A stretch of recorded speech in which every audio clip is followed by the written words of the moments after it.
Hello again, everybody. Welcome back to another edition of On the Range, and today once again I'm in the A-10C Warthog looking at AGM-65 Maverick guided missile employment.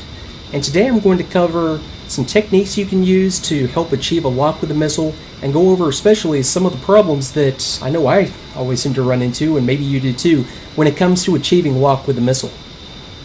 So I'm starting out set up with Master Arms switched to ARM. I have a Maverick selected on my Dismas, and I have the Maverick display called up, and it is my sensor of interest on the right display. So I am set up for a run with the Maverick. So let me turn into the target area out here that I have in mind and start looking for targets. So okay, I can see a good looking target right there. I'm going to slew the Maverick over, go to narrow field of view, and then start to slew the cursor over and try to lock one of these targets up. And you can see that right now, okay, the cursor is over the target, so all things being equal, I should lock this thing up. Now, it's important to understand that for you to achieve a lock, that's all that you have to do. You just slew the cursor over, or I should say slew the crosshairs over, and assuming you're within range, you will get a lock. And that's the key here, is that right now I'm just not within range, and that's why it's not locking this target up. So I'm at 5.5 miles, and 5.3. So don't get frustrated if you can't achieve a lock, especially at long range. You just have to give it time.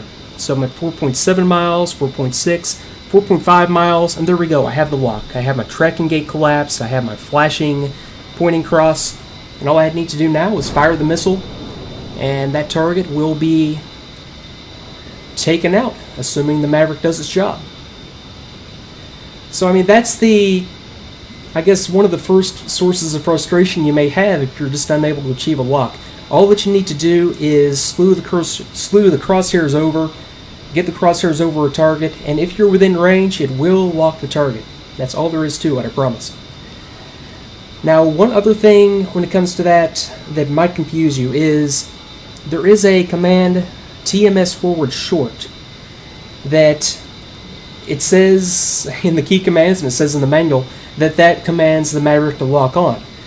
You only have to do that if your Maverick is in some sort of a stabilized mode. Like right now, if I were to ground stabilize it over a target, it's not going to automatically lock on, and then I would have to go TMS forward short to command a lock. You'll never really have to do that. There is really one case, and I'll show this at the end of the video. It's kind of easy mode where you will ever have to command a lock. All you do is slew the cursor over, get it over the target, and it will automatically lock on if you are within range. So that's really all that I wanted to demonstrate in that part, is the importance of being in range and the importance of keeping it simple. All you need to do is slew the crosshair over the target. Okay, so it's as simple as that. So I mean, that looked easy, but it's because I used a technique. I will never call anything the right technique because there are so many ways to do things. But I did use what I think is a good technique to achieve the lock that time. So let me show some of the other problems that you probably do run into when it comes to achieving the lock, and I'll come over into this same target area and just get it set up straight and level, and I'll engage the autopilot to make this a little bit easier on me. Okay, so I'm just flying toward this target, perfectly straight and level. I'm just going to slew the Maverick down, straight down, and just show you one thing that happens. When I release the slew control, you can see that the Maverick is still going to have some inherent motion. And out there at about 4 miles, it's really hard to see, but you can see that when I release it, it does continue to track up. Now as the range decreases, I'm down to about 2.5 miles, you can see it's much more pronounced. And as I go to narrow field of view, yeah, it's very, very pronounced now that there is always going to be some inherent movement in the crosshair if the Maverick is off a bore side. So, you know, when I look down, the inherent motion is going to be tracking up on the display. If I slew the cursor over to, or slew the crosshairs over to the left, the inherent motion is going to be up and to the right. If I slew the crosshair, I keep calling it a cursor, which is fine, it can be a cursor, slew it over to the right, and the inherent motion is going to be up and to the left. So there is always going to be inherent motion in the display. That's the point of that, and that can be the source of a lot of frustration because that inherent motion is amplified greatly as you go to narrow field of view and as the range to the target decreases, and I'm sure that's something that you've probably picked up on and noticed yourself. Now that's one source of what I'll call bad motion, or a motion that you don't want in your display. And that's really not it's the lesser of the two evils. The other source of motion in the display is bank angle. So if I bank it just slightly to the left, slew the cursor over and release it, you can see that now, okay, there's a lot of inherent motion in there that is tracking along the ground based on my bank angle. So if I bank it back over to the right, now when I release the cursor, the inherent motion is over to the right. I mean, that's a lot of inherent motion. That's hard to overcome, and in this case, I can't overcome it with slew controls. Now, the one technique that you can use to ease the pain there is by giving yourself more authority in the slew control. Right now it's defaulted to a setting of 5. If I set it to a lower setting, I'll just set it to 2 real quick. Now I have more, let me recage it, now I have more control authority out of the cursor. And that can be a good thing to do, but a better option yet, I'll set it back to the default setting of 5, a better option is just not to bank. That solves everything. Go to the target as straight and level as you can, and then as you slew the cursor, or slew the crosshair, you have much less inherent motion. Just try to keep it as stable and as straight and level, or straight, you don't have to be level, but keeping it, the bank angle down is really the key. Now I have 0 bank, and I have, when I release the cursor, much less inherent motion in the display. And that really is the #1 source of frustration for me, personally, when it comes to achieving a lock. And really the key is all in technique, just making sure that you are keeping the bank angle as low as possible as you're coming in on the target. Now that does mean that to use that technique you're going to be flying straight and level, which is never a good idea in target area. So I mean, the key there is just to keep it quick. Keep it moving around, keep scanning for the target visually, but then once you have a target in mind and you're ready to employ on it, roll in on the target, stabilize straight and level, and then slew over to the target, lock it, and fire as quickly as possible so that you're not stuck there, fighting the slew controls and trying to acquire a target.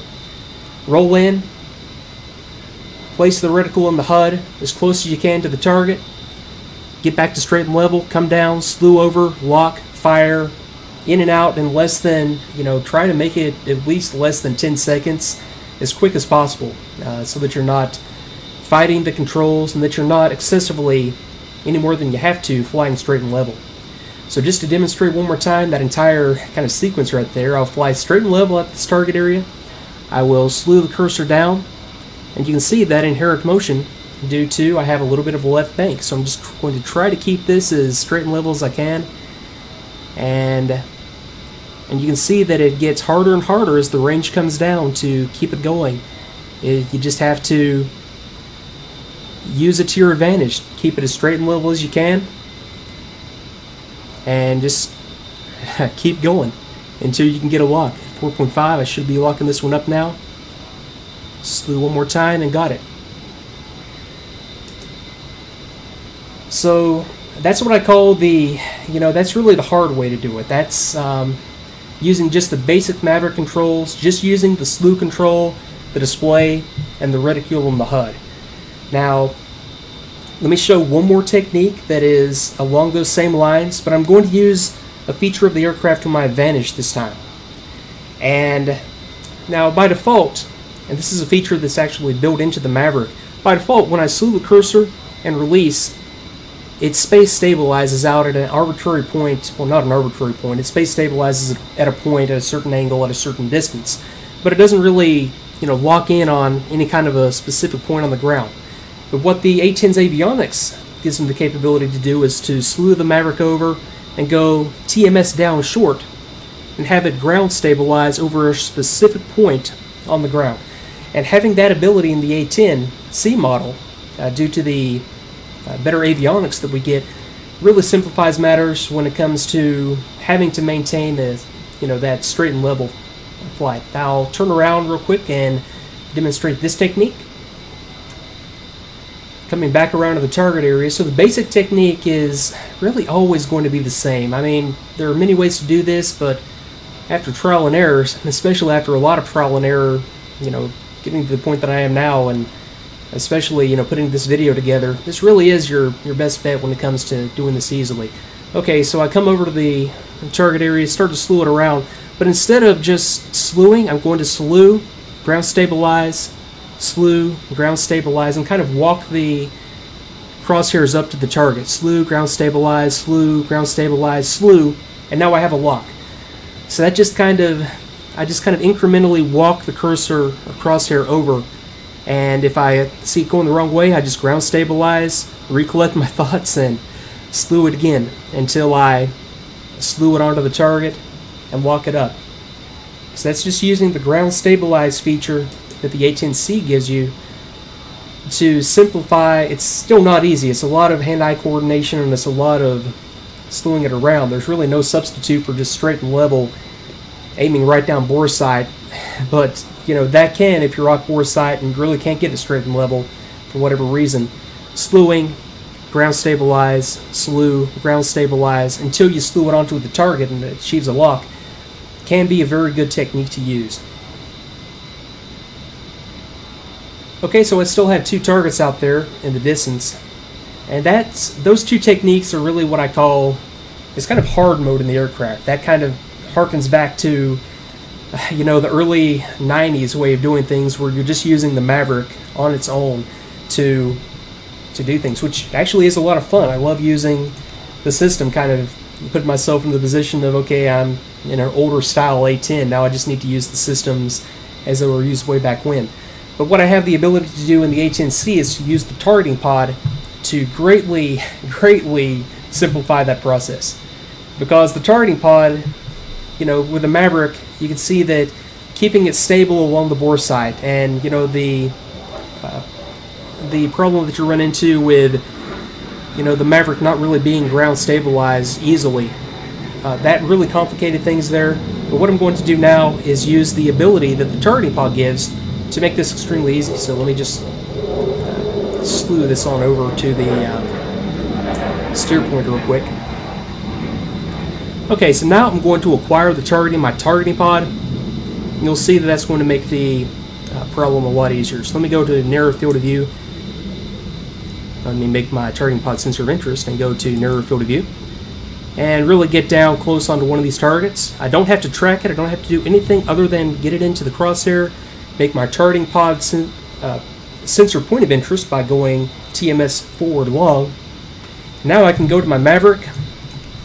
I can go TMS forward long, or I'm sorry, China hat forward long, to slew the Maverick over to the current sensor point of interest, which is exactly where my targeting pod is looking right now.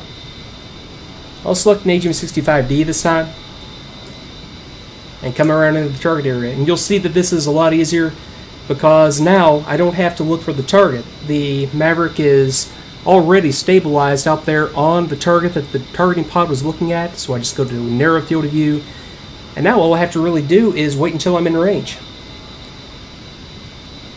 So, I can, doing this, I'll show a bit more tactically savvy way of doing that entire procedure, just to kind of close this video out. So I'll bring my targeting pod back up, and yeah, I will go point track on this guy, TMS forward short. So now I can stay low level, move the aircraft around, not have to worry about anything other than working my way into a good range. I can see that I am 6.3 miles away from the target, which is about the range that I can start to lock up a Maverick. So I will confirm that I am on that target once again, so I need to bring it back around to the left slightly, go to my Maverick, go China hat forward long to slave it over to my speed. Now this is that one case where you do need to use TMS forward short to command a lock. It commands it automatically to ground stabilize, but you do need to go TMS forward short to command the lock in this case. I have a lock. I'm going to take it around to the left so that I'm within launch parameters. Okay, roll out, launch, and get off the target. So doing it that way, you can see that that was still a little bit complicated, but I didn't have to fight the Maverick slew controls, and that's the important thing. I was able to use the targeting pod to my advantage and effectively get the Maverick onto the target much easier that time than on those first couple of demonstrations that I did. So I mean, those are just a few of, there's just so many techniques that you can use, and I'll do another video after this just covering different employment techniques. That was really focused on what you need to do to achieve a lock, but didn't really get into the best way, tactically speaking, or operationally speaking, to employ the weapon. So there are a lot of other considerations, but I'll get to those later on. So thanks a lot for watching. If you did enjoy the video, please do leave a like and leave a comment. That really does help, and I will see you next time.